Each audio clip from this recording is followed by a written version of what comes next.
Amici YouTube, benvenuti e ben ritrovati sul canale Riparo Fai da Te. Oggi vedremo come attivare le funzioni secondarie del televideo sui televisori TCL.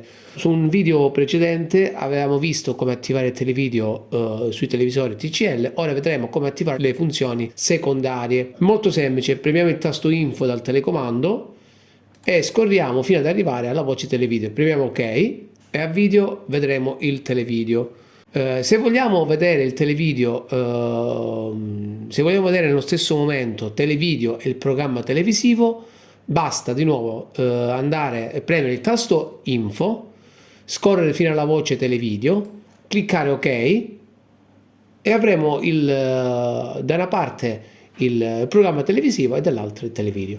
Per togliere entrambi possiamo di nuovo digitare il tasto Info e andare sulla voce televideo e il televideo scomparirà dalla schermata.